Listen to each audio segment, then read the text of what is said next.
My name is Mr. Anderson, and today on Spoken Sins, we have the pleasure of a great creator joining us. They give us 15 minutes and we'll show you his soul. Go ahead, creator, tell us about yourself, name, and what you're doing here today.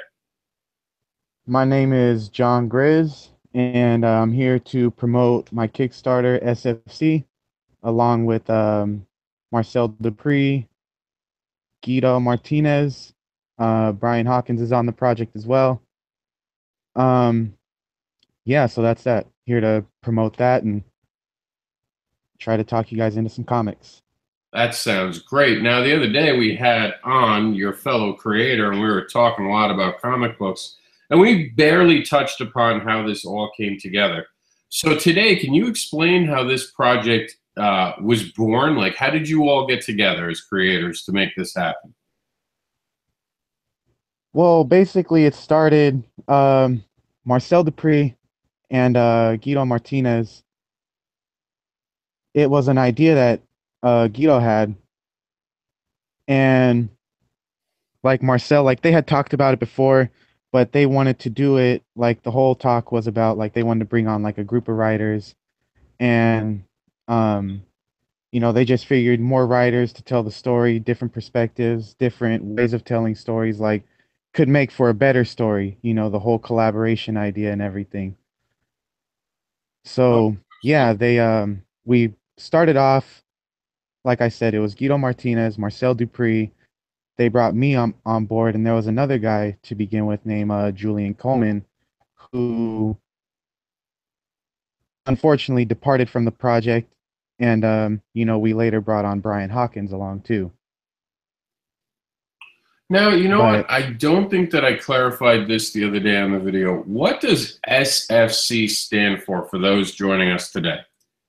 SFC stands for Super Fighting Championship. So, yeah, it's like a WWE, like a kind of like a sports entertainment organization for superpowered people. So now that's a pretty a tall order to be able to bring together so many creators. What part of the project is yours, and how have you found working with the other creators? How does that work for you from your point of view? Well, basically, um, I wrote the third issue. So each author took on one issue themselves, and we all fleshed out the story together. So we were all hands on from issue one till the very end, issue five. And so yeah, we fleshed out the story. We have it all, laid out like in each writer. They just have like bullet points that we all expect for each other to hit. And with those bullet points, like we're given the freedom to write however we want as long as we hit those bullet points. Now, throughout the series, is it the same artist working with different writers? Is that how that's particularly working? Yes, same artist, different writers, and you could see in each issue, our artist Lucas Perdomo. I don't know if I said that right. Hopefully, I didn't butcher it too bad, but you could see like in each issue, like he levels up. Like he does a lot better each issue. So that's awesome. Like it's good to be a part of that and see like the um the evolution of his art. Oh, that is absolutely true. I've worked with a bunch of artists, and every time we get to the last page, they want to go back and fix things that because it's a comfort thing. The more you work with the project, the more comfortable you become with the characters. And you can see that. I've read the second issue, and I thought the second issue was a good leap forward. And I thought everything flowed a lot better. So it seemed like things got worked out. With this third story, obviously no one's read the second story because it's still on Kickstarter.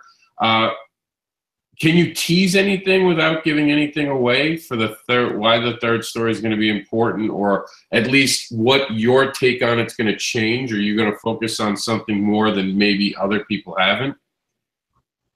Um, yeah. So basically, the first issue, like obviously is the introduction. I think probably the first issue is probably the hardest to write. So luckily that wasn't me. Um, but yeah, so obviously the first issue was the introduction. the second issue, you got to dive a little bit deeper, and Guido Martinez did great with, giving more character development in that issue. Especially the commentators. Seems like a lot of the reviewers love our commentators, and that's all thanks to him. Like he bodied them for sure.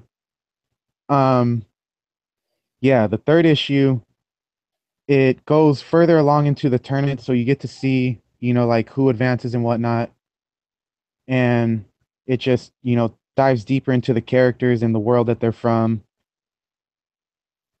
And, like you just see more of the organization, plans that they have for the future and whatnot, as far as like, even bringing in more competitors and whatnot. But yeah, I don't want to go too deep into it. No, obviously, because you're on a third story and we're only talking about the second one. But it's exciting to know that the Yeah. series is going on. I have no doubt that you guys are going to get funded. Can you talk more about the characters? You talked about they're going to be bringing in more people. But what about the staple characters? Can you go over the characters that have become the center point of the story a little bit and expand? Maybe give us a little bit of insight on those characters and what they're about. We'll go in order, starting with Angelica Reigns. Okay, so Angelica Reigns, basically her position in the organization right now, she's basically like a newcomer. She's not like brand new, but she's still, she's still new to the company, so she's trying to build herself and build her brand, and ultimately she's in there like for herself, just to like get out of her own, little dark world. And you could read more about that with the solo story Angelica Reigns by Brian Hawkins. Now, when But does yeah, that so story take place? Is it before these issues? Is it like a prequel? um well, the Angelica story, I believe it's a bit of both. Like there's some that takes place before and it takes place after as well. But Gotcha. I think where Brian's at right now, I believe it takes place before. All right. And what about the boss? Now, I always think of Sasha Banks. Tell us about your boss. Yeah, that's kind of what I thought of as well. Like when she came into development, that was a character created by Julian Coleman. And yeah, so basically that was the inspiration, Sasha Banks, But she she's been in the organization for a while. Like this is her life, like she like watched wrestling and stuff growing up, and like that's what she wanted to be. And she so happened to have superpowers, and now she has a place where she could use those and live out her dream. And yeah, so she has been there for a while. She's trying to build her brand as well, and they're trying to give her friend the push, as you could see in the first issues. And like she's not too happy about that, but yeah, that's her story. Now, this is something I've actually never heard. Produces saliva that can paralyze opponents. There's a lot that can be done with that imaginatively. You're obviously going to deal with her in issue 3. Have you had to take on her powers that might be a unique way? Like, is one of her moves going to be the sneeze? I mean, it could be like, I didn't think of that. I probably should have. Um, yeah, no, when I think about her, and like I was writing her, like I kind of thought of like Toad from X-Men. Oh, okay. So like I kind of thought, like maybe using her moves would be something similar to him, like not so much like throwing her tongue out or anything like that, but just like spitting the acid and whatnot. Well, she definitely seems But to be a um formidable character in the story. yeah, she she she's kind of like, she's not necessarily a good guy, but she's not necessarily a villain either, so she's kind of in the middle there. She's still building herself in the company as well. Which is interesting because I think wrestling's walking away from like the traditional heel and traditional good guy right now. So she fits in a perfect genre right now. Yeah, definitely. Now, as far as I know, this is going to be an exciting. I don't know what you can talk about. I think it's pronounced Kashi. If I'm not, am I getting that pronunciation right? Kasai. Okay. I know her comic book hasn't come out. I know I probably know things about it that I shouldn't, so I don't even know what I should say about it. You're probably more versed in this. I know her through FFC. She looks amazing. I don't want to say anything about her story. Can you just elaborate on what you can talk about? Because I know there's a lot of spoilers because she has her own series coming up very shortly. Yeah. So from the very beginning, all of us loved Kasai. You know, like she just her look, her powers, like she's just lack of a better word, she just looks badass, you know, she's cool. Um so yeah, her origin story, she's a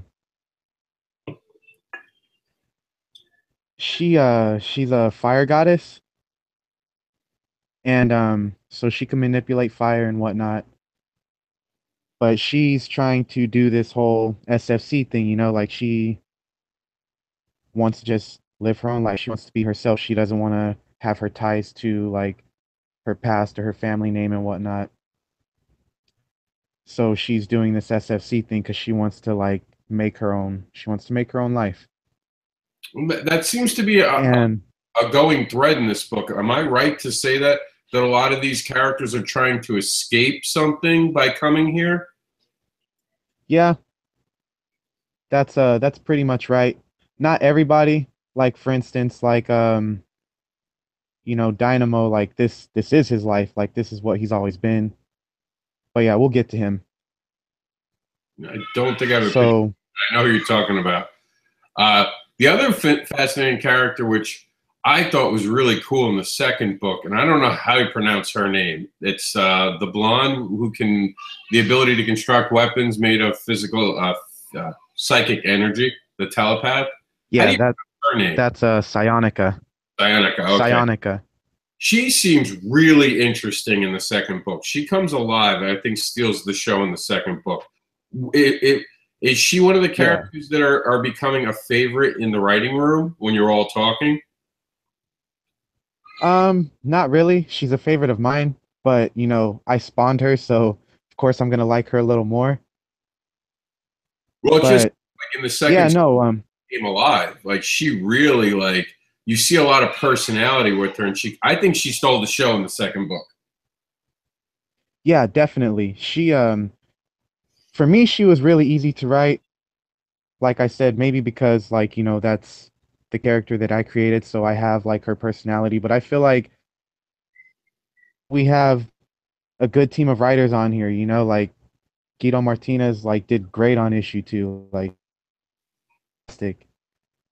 So yeah, like I said, he did good on building the characters and whatnot. And with her, you like we had her matched up with Manipulator, so it made for a good fight. And yeah, so we don't really talk about her much. She's still like one of the lesser characters, but she does play a good pretty big part like in the backstage. Now, will we see her get her own comic and her own backstory coming soon? We could. I can't really talk on that yet. All right, fair enough, fair enough. All right, let's talk about the gentleman. Talking about a character that instantly draws you in. The gentleman to me is one of those characters. Like he's instantly fascinating. I know he's got the backstory that he used to be a police officer, and I know he's getting his own title. That was announced on the other show we did. Can you talk about the gentleman to us? The gentleman, he kind of like walks like the same thread of like Angelica Reigns, like so they kind of, you know, work with dark powers, dark matter and whatnot, like shadow manipulation. But he's a lot more stronger than Angelica is. His powers are like he's a lot deeper into that dark world. Would it And would it be fair to say that he's almost riding the needle, which is catching up with him? Like he's starting to lose part of himself to his powers? Because that's almost what it feels like to me that it's coming to be. it yeah, it seems like it's building that way, and you're just gonna have to check it out to find out, you know? All right, fair enough, fair enough. So he's getting a book. I know that that's going to be an exciting one. And then we have who seems Yeah. to be a wild card, the manipulator, who just kind of is just showing up, and he's very talented, and he doesn't seem to take it very serious. Is there a big backstory to Yeah. him with that? Um, yeah. I myself, me and Marcel built this whole kind of like backstory, like involving him. So yeah, but he comes in and like you said, like he is very talented dude, and he's just, you know, really good at playing the villain, because he's just really an asshole in real life. Hmm. So yeah, he's good at playing the villain. He could be the heel if he needs to be, but he wants to be the face, and things aren't necessarily like working his way, so he gets upset. He kind of just like plays by his own book. Are you saying he's Roman Reigns? I wouldn't say he's as bad as Roman Reigns because he still like has to do, but yeah, he's more of a villain than Roman Reigns is for sure. Yeah, But yeah, he Dynamo. manipulator later he definitely has some scheming going on, so definitely watch out for him He could be the dark because horse of the series, in other words. yeah, for sure. Now, I know Dynamo is he's in the middle of, I guess, a turning point in his life. Um, can you talk more about him? Because I do find him an interesting character. I almost look at him like the Undertaker of the group because he's had Pretty much, experience, you know? yeah, yeah, pretty much. Dynamo, like he's been the face of SFC since he walked on the scene, and back in his heyday, he was like um a superhero and whatnot. Like we had some little stories that we were gonna do like for him. But yeah, so he became the face of SFC, and he was holding it down for a long time, like pretty much like you said, Undertaker, like Hulk Hogan, like he was always the face of the franchise, and like he was the role model for the kids and all that, like he has he has like all kinds of stuff for himself, like toys, cereal, like he's got all kinds of cool stuff. So he's like the John Cena of FFC. Pretty much. What he's going through now is like he's trying to put over some of these new guys because he plans on retiring and whatnot. Like as you've seen in the first issue, they had the big accident in the arena, and like his family's scared, and like they want him to retire because he's getting too old. So yeah, he's trying to put over some of these new guys and try to like be a locker room leader. Now, you had mentioned the accident, and those who didn't read the first book, shame on you. So if this is a spoiler, then oh well. You should have read issue 1 by now. So the characters who got hurt during that accident, are we going to see them again? Um, that's TBA. I remember being a little shocked by how quickly that the beginning starts that way, and you're like, oh god, I guess no one's safe then, because the minute you start hurting people. I wanted to. I know we wanted to bring back Armaday, but I don't know if we were gonna bring back the both of them. All right. We have to stay and watch, right? Now, you'd mentioned the book has been made into 5 issues. Now, is there a reason it's 5 issues? Is that just how long this particular story goes? Is there plans to take it into something new at this point? Like, why is it 5 issues? Can you say without ruining anything? Yeah.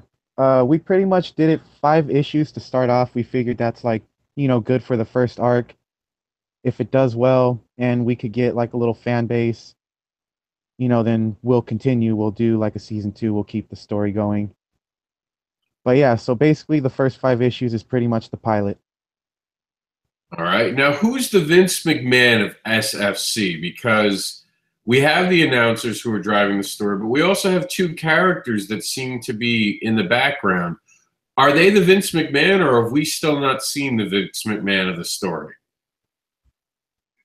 Yeah, so basically Samson, he is the guy who runs SFC. So, his title would make him the Vince McMahon, but not his attitude. I'd say probably um Ethan is his he was a old college roommate. They went to school together and they just end up in this business together. So, yeah, I'd say they're not really Vince McMahon, but yeah, they run the show. Now, one of the interesting things I found about the comic book, and I liked the way that it was done, is that it was commentary from the commentators while the matches are going on. Are there any plans to actually take a peek inside the ring for a match where you will see what they say to each other more like as if we were in the middle of the ring and have different angles from that? Possibly like a Yeah. behind the scenes moment? Yeah, you get some of that. You just got to stay tuned. Fair enough. Fair enough. Now, I know that But yeah, how long is the project on? When does the project come off of Kickstarter? we have this is our last week. 7 days to go. So like November 22nd, around there. Yeah, yeah. All right. So you guys, last time I checked, let me see. I can look right there. So you're within 400. So you guys are more than likely going to fund. Are there any Yes. cool stretch goals involved? Um, we have we have some stuff planned, but we're just trying to make it there first. Yeah. It's well, you know what? It's the time of the year mixed with the fact that there are so many other Kickstarters. Having run written sins for 2 years, Yeah. never. There's a lot of really good stuff out there right now. Yeah, it's like Christmas on Kickstarter. You don't know where to go. We've been covering 20 of them at a time, 24 of them at a time, and it's really tasking. We don't even have enough room for it. So it's a lot out there right now. But you're a book like yours. You've already funded the first issue. I don't see why you're not going to fund this issue, and it looks fantastic. I really like the art and all the project that's going in that. Yeah, Now, see like the pictures that you're pulling up right there, the black and whites, that's from issue 3. So yeah, that's from the one that I wrote. As you could see, like you look at this stuff, it looks great. You compare it to issue 1 and issue 2, like you could see like how much better it looks each issue. yeah, It's there's a different awesome. rhythm to it. It's more powerful. He's in the groove by this issue. But yeah, how you were asking me about like the other characters and whatnot, like we have the backup stories, the secret files that take place after, like the main issue of SFC. So in each issue of SFC, we have 3 different stories. We have the main title SFC, then we have Secret Files, which kind of like dives deeper into each character and their lives, like inside or outside the ring, but it just is mainly focused on one character. Like for instance, in issue 1, I did mind mechanics. I wrote that myself. That backup story was actually with Psionica and the Manipulator. But like I don't ever mention their names inside that issue because I want it to be a secret file. But yeah, so each issue there's different ones, and then we also have a backup story called Titanium that me and Marcel Dupree came up with, and that doesn't take place in the SFC world or anything. It's just a bonus story. Like we're trying to like give everybody a lot for their money. Like with these books. Well, I mean, sometimes like I know with the because you're part of the uh Evolutionine. Am I saying that right? I always get that. Evoluzione.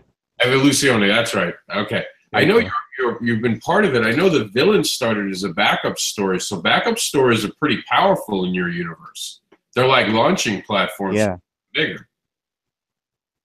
Yeah, definitely. That's what we use the backup stories for. We want to give, we want to give you guys teasers and make you ask for more. When you ask for more, then we'll give it, like just to see like what people like, what they don't like. So, and then also just like I said, to give, everybody like something good for their money. So it's not like, oh, like I bought this comic book for $5, like it's not just like one story. You get like three different stories in one. So I think that's pretty awesome. It reminds me of like buying comic books back in the day and, like the Marvel 2-in-1s and whatnot. Now, you said Titanium has nothing to do with the current universe. It doesn't mean it won't at one point, but just for right now, it takes place outside of the universe. Can you tell us a bit about that story then, since it's not something we know a lot about? Yeah. So basically, Titanium is a story about, okay, so it's like dimension hopping and, big mech robots and just all that cool stuff.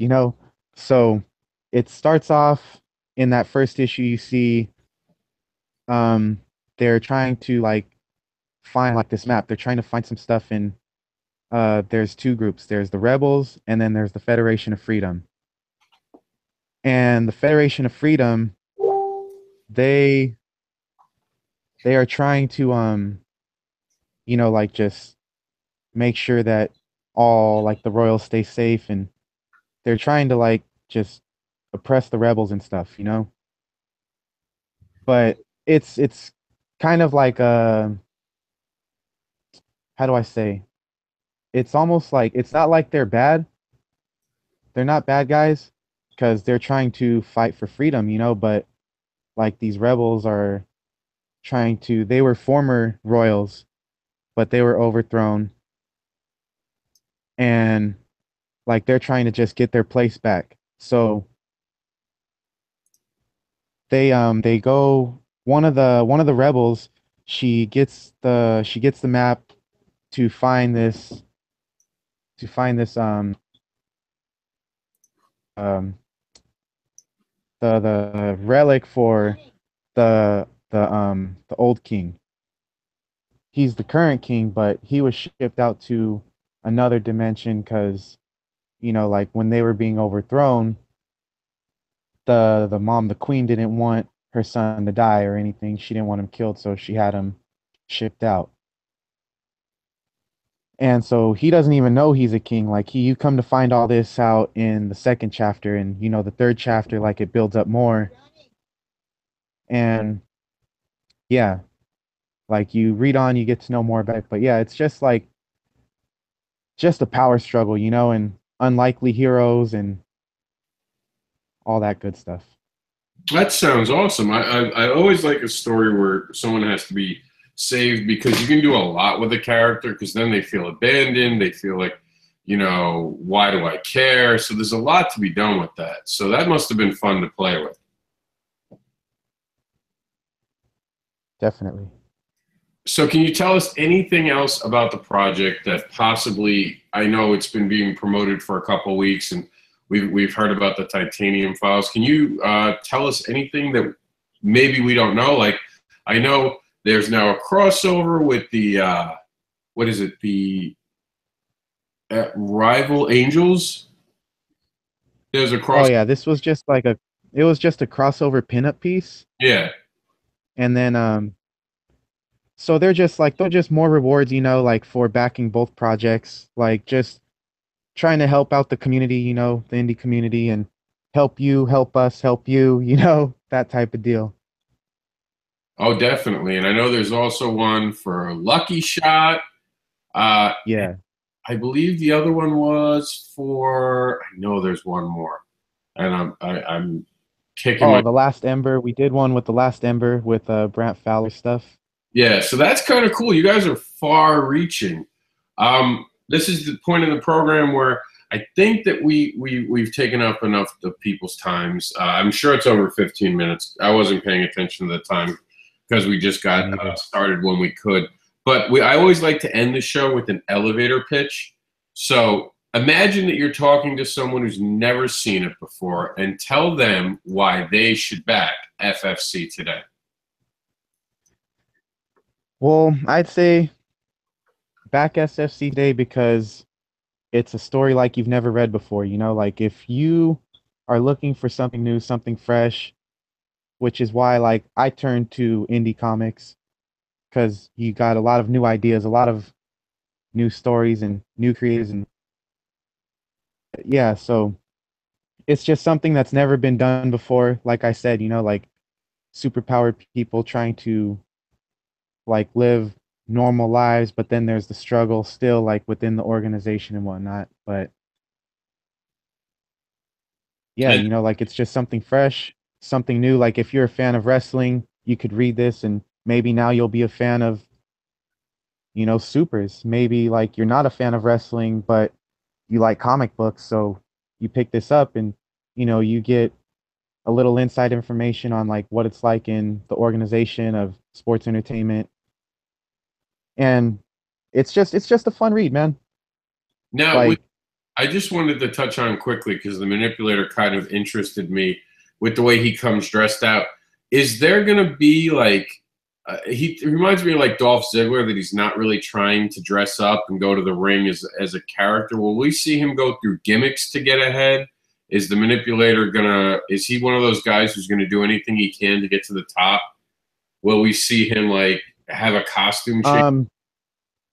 he will he is the type person to do anything for his to get to the top, but he's all business, so no, I don't think we'll go through too much changes. All right. Well, thank you for coming on Spoken Sins tonight. Obviously, I'm a huge fan, so I look forward to your third book, and I look forward to. I mean, it's hard not to fall in love with these characters and get very interested in them. And I'm excited about their spin-off series. I hope your character, who I really thought took the show in the second book, gets to have her own show. Now, what's after SFC2? Is there going to be a book in between them, or it'll be straight to issue 3? Um, well, for all the SFC books, they all go together. So 1 goes to 2, goes to 3, goes to 4, and so on. As far as like the solo series, like those are all coming later. So I believe our plan was for this, we have SFC 2 and 3, then we were going to try to launch 4 in December. Well, I look forward to it like Yeah. many people are looking forward to it. Thank you for your time today. We're going to be signing off now. A great show. I really hope that anyone who is on the fence with FFC now knows that this is a serious product that needs to be really read to enjoy because, I mean, like you said, those announcers do steal the show. Yeah, definitely. You know, like we got a little bit of everything. We got some action in there, we got some comedy, we got some drama, like we got everything in there. It's a good book, you know, like I'm not gonna lie to you at first, like I wasn't really a fan myself, but I was like, yo, I want to get my name out there, so I'm jumping on this project. But being a part of it and watching it grow and seeing it build, like it's a beautiful thing, man. Like not just because I'm on it, you know, like if I wasn't on this project, I'd want to read it. And I think that's the best place to end right there because that's a beautiful sentiment. Thank you for being on the show. I will be in Thank touch. you for having me, Rob. I can't wait to talk to you about issue number 4. Awesome, man. All right, guys, that's it. Thanks again. Talk to you all later.